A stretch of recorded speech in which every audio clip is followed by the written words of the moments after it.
Aluminum chloride catalyzes the reaction of a benzene and ethynyl chloride. This is because aluminum chloride.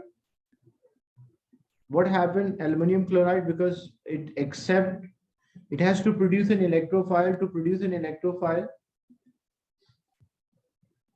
how it can produce an electrophile? Like if we have ethynyl chloride, CH3, C double bonded with O and Cl, and we have aluminum AlCl 3. So it accepts chloride ion, and because like chlorine, what it will do, it will break the bond with a carbon, take both of the electron pair and produce an electrophile. And this chloride ion means like it will have extra electron is there, and this will be a chloride ion which will have an extra electron, and that aluminum AlCl3 accept that and it becomes AlCl4 with a charge of -1. So why there is a charge of -1? It means aluminum trichloride accepted the electron. So C is the right answer. It is a catalyst, it accepts. And what happened, like example, that electrophilic addition reaction in a benzene, then this electrophile, which was C double bonded with O and CH3, this electrophile attract on the benzene ring and it remove one of the hydrogen out. As a result, when it remove one of the hydrogen out from the structure, that hydrogen, which is proton, attract that chloride ion back again and produce AlCl3 plus HCl. So aluminum trichloride, why we say it is a catalyst? Because before and after the reaction, it is produced in the same way. Like before it was AlCl3, after also AlCl3. But during a reaction, what it do, it accept the pair of electron, and as a result, it produce an electrophile.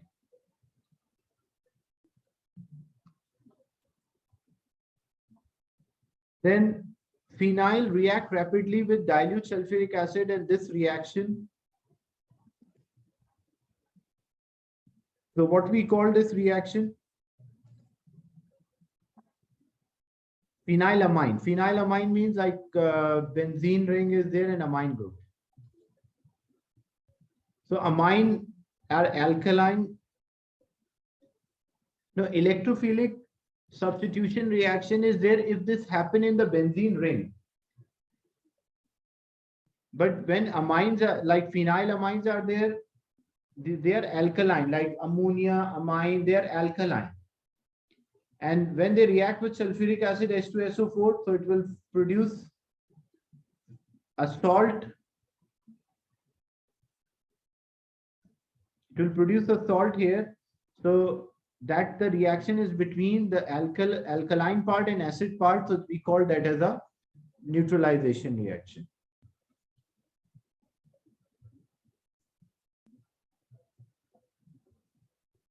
So the first one is wrong. Why? Because electrophilic addition reaction does not happen. The B also, why it is not a correct, it is a like electrophilic substitution reaction is there which happen for arenes, but not with dilute sulfuric acid. And hydrolysis means when we use a water to break down a molecule, so we call hydrolysis. So again, for in case of amine, water is cannot hydrolyze. So that's why D is the right answer. With dilute sulfuric acid, it will undergo a reaction between amine part and sulfuric acid. That's why we call that as neutralization.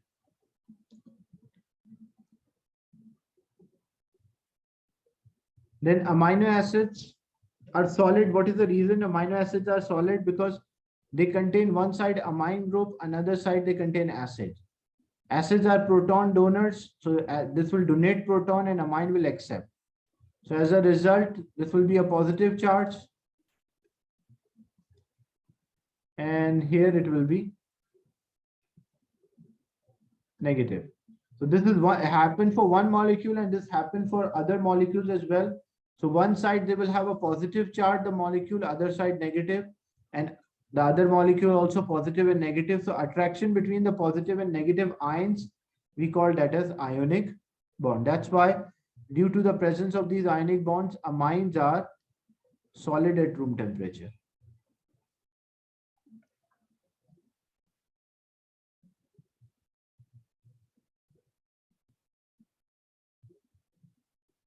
Then aspartame is an artificial sweetener, which is the structure is given, which functional group is not present. So we have to identify which function group is not present according to the, so amine means NH group. Yes, NH group attached with a carbon. If it is amide means NH group attached with C double bonded with O. So amine is there. Ester, C double bonded with O and O. So ester, I can also see ester.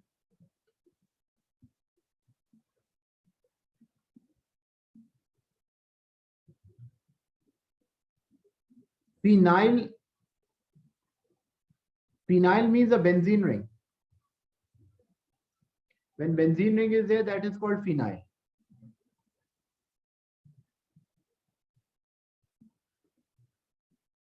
When benzene, because benzene ring is have phenyl is also.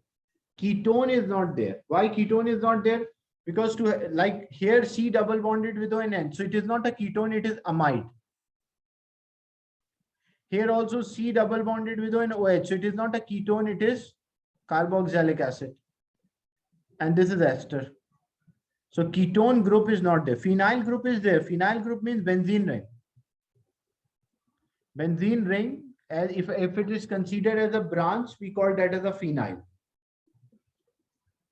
Is it clear?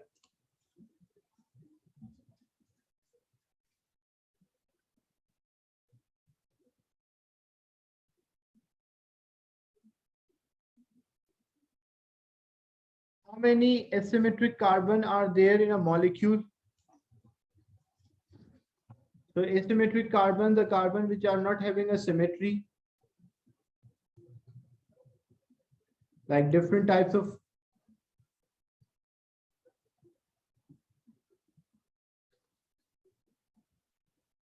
So when we, this will be C, this will be CH2, this will be CH, this will be C, this will be C,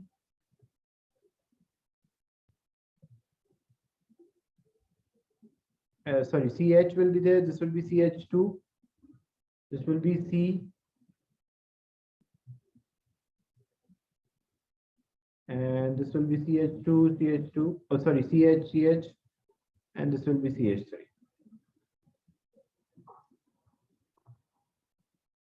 So how many carbons are there which are not having a symmetry?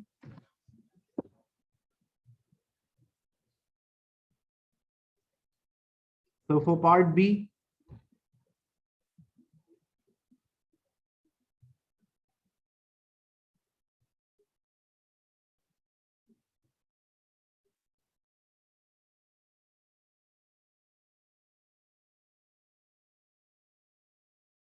so when we count asymmetrical, like see, this is symmetry.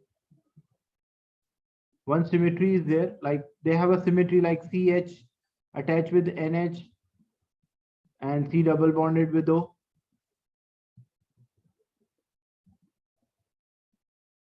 This one is C double bonded with O. This CH group is asymmetry, like this CH2 is attached with a carboxylic. As you can see, like this CH2 is attached with a carboxylic and this CH2 is attached with a phenyl group. So when I simplify, like here, like asymmetry means like the two carbon atoms which are even like CH2 or CH3 groups are there, but their neighbors are different. That is asymmetry. So when I count, like example, this is CH2. This is also CH2. This is CH. This is CH2. This is CH3.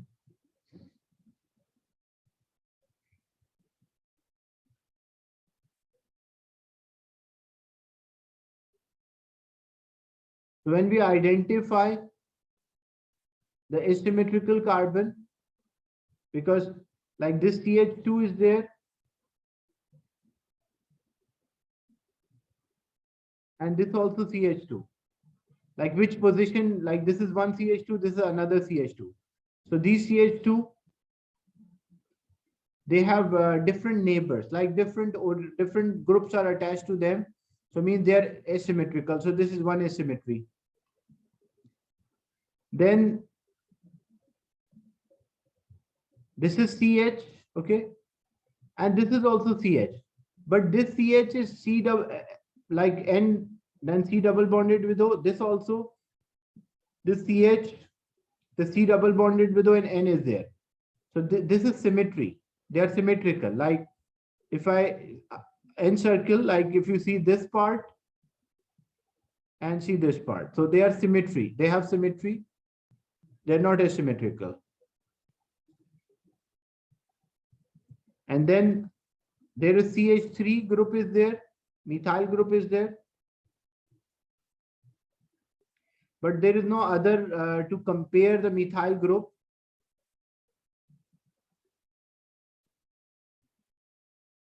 Like to compare we cannot, because to identify whether methyl group is symmetrical or asymmetrical, so we have to identify another methyl group, but in the structure there's no other methyl group, so we cannot compare this symmetry. So only two asymmetrical groups are there, so that's why A is the right answer. Is it clear? Like to identify the symmetrical or asymmetrical, basically, or opposite, what we did, we find the identical type of groups in the molecule and we compare whether they're same. Like we find like CH groups are there in the molecule, whether the CH groups are same, their neighbors all around same, so we call symmetrical. But if then we find CH2, their neighbors are different, so we call them as asymmetrical. So two asymmetrical are there. Then we check CH3, but there is no other CH3 in the structure to compare. That's why we cannot say it is symmetrical or asymmetrical. Is it clear? So two asymmetrical groups are there and two symmetrical groups are there.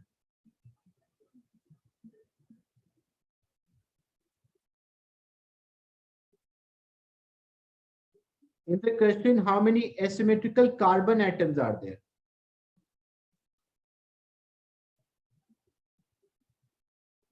We have to check only carbon atoms, like neighbors of the carbon.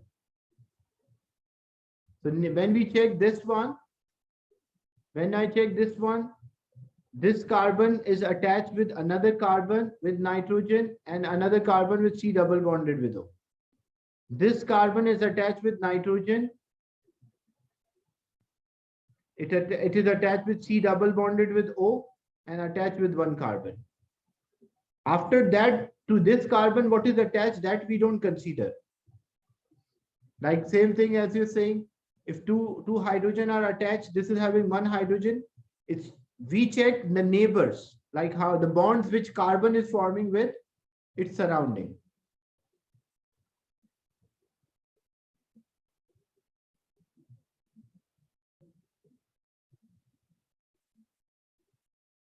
Then the repeat units of a polymer Kevlar has a structure. So basically polymer can form when dicarboxylic acid react with diamine or acyl chloride react with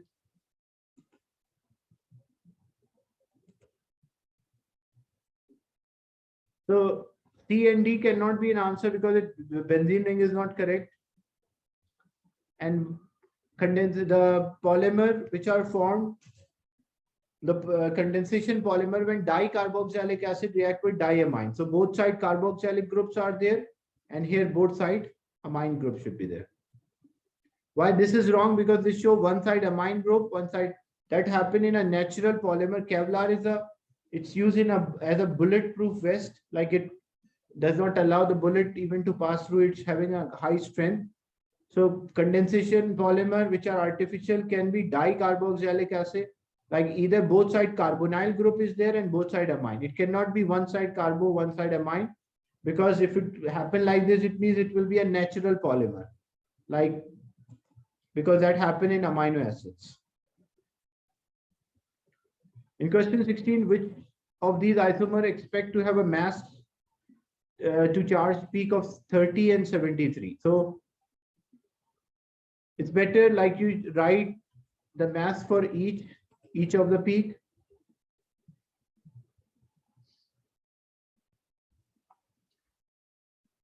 So when I write here 12 plus 3, 15, 14, 14, 14, and for nitrogen is how much? 14 plus 2, 16.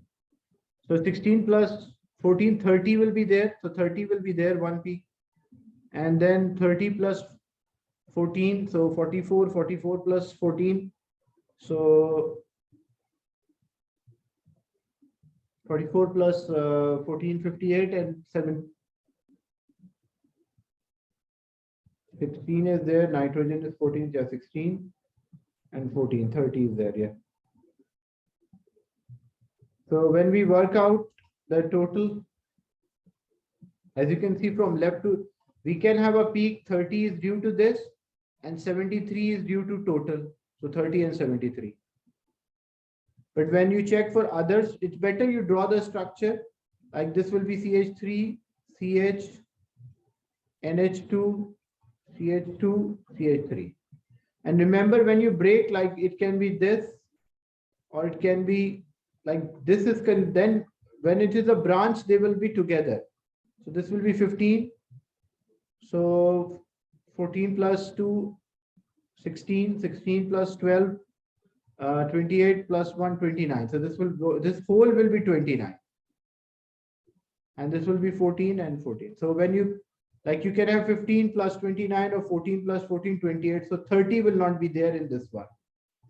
So A is the right answer. So you break from left to right, and then you break from right to left.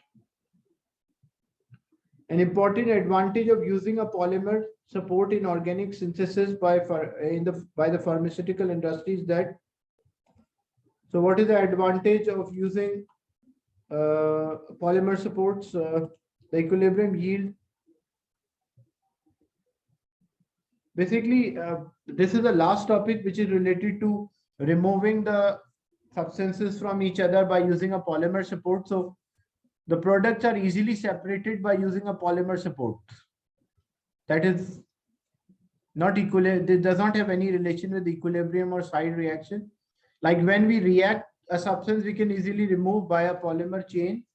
So this is the paragraph is given at the end of the, this is just the last paragraph is there in the book, which shows the advantage of using a polymer support in organic synthesis. And which piece of apparatus is normally used in a solvent extraction? So if you want to extract the solvent, so we use a separating funnel, like we mix the two substances are there. We transfer the mixture in a separating funnel and tap out or remove the two from each other. So this was June 2018, Unit 5.